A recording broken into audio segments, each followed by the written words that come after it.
ایک بار ابو جہل نے اپنے کف دست میں کچھ کنکریاں چھپا کر حضور صلی اللہ علیہ وسلم سے دریافت کیا کہ اگر آپ خدا کے سچے رسول ہیں تو بتائیے کہ میرے ہاتھ میں کیا ہے۔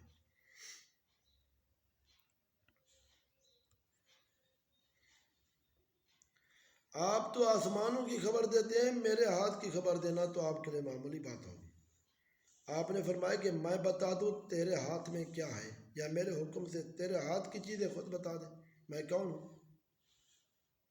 اس نے کہا ہم دونوں ہی باتیں چاہیے۔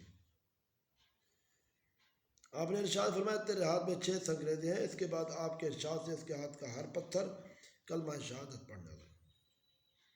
جب ابو جہل نے سنگ پالوں سے یہ بات سنی تو ان کنکریوں کو غصے سے زمین پر دے مارا۔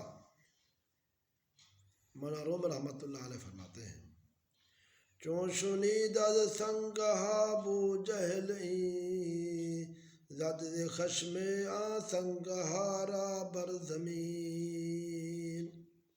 جب ابو جہل نے سنگریزوں سے کلمہ شہادت کو سنا تو غصہ سے ان کو زمین پر ڈال دیا۔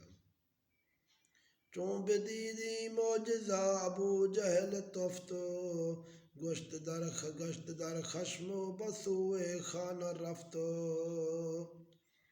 جب اس معجزہ کو ابو جہل نے دیکھا تو غضبناک ہو کر تیزی سے اپنے گھر کی راہ لی۔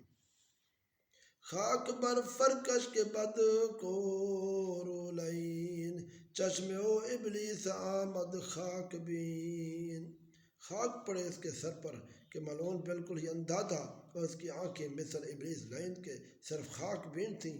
جس طرح ابلیس نے حضرت آدم علیہ السلام کو صرف خاکی پتلا سمجھا تھا اور آپ کی روح سے جو تاج نبوت سے آراستہ تھی بے خبر رہا۔ اللہ تبارک